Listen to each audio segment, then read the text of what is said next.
Last night, I was standing in the loading bay of Miller's cold storage, watching my breath turn to ice crystals in the air when I realized something was terribly wrong. The thermometer read minus 20 degrees Fahrenheit, but that wasn't what made my blood run cold. I've been working the night shift at this warehouse for 3 weeks.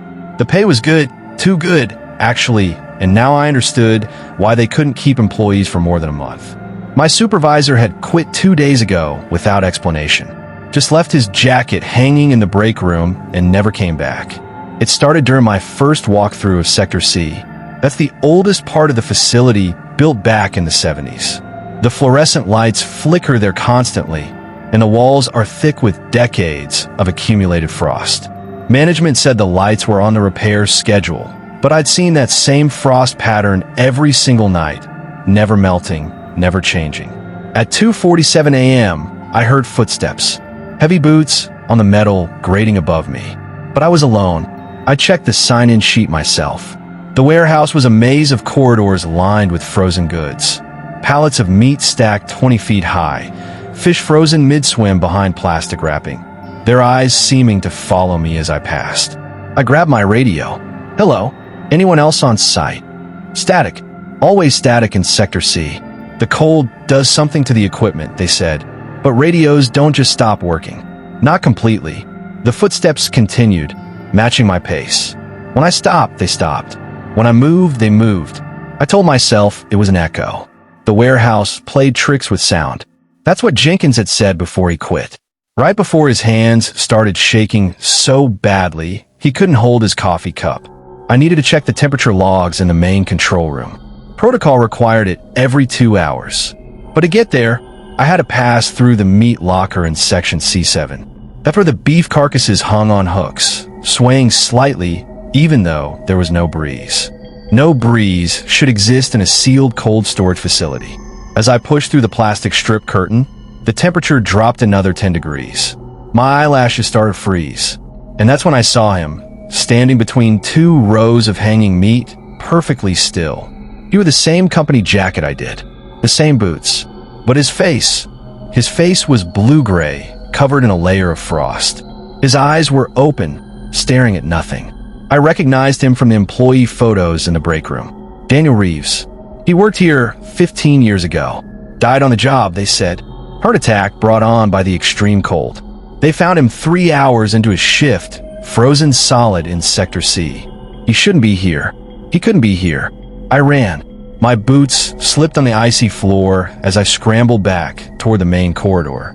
Behind me, I heard metal scraping, the sound of hooks sliding along rails. The carcasses were moving, swaying violently now, as if something was pushing through them. My fingers were numb as I fumbled with my security card at the exit door. Red light. Access denied. I tried again. Red light. The system had locked me in. Standard safety protocol if the temperature dropped too far, to prevent the cold from escaping. But it meant I was trapped with whatever was in here with me. The footsteps were faster now. Closer. I could hear breathing, ragged and wet, like someone trying to draw air through frozen lungs.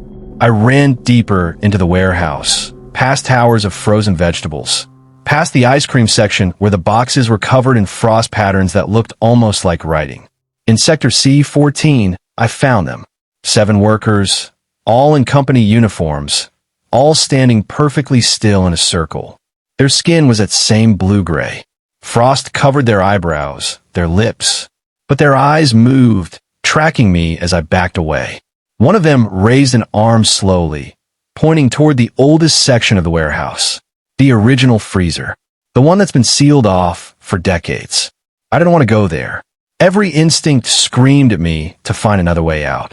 But the frozen workers began moving toward me, their movements jerky and unnatural, ice crackling with each step. I had no choice.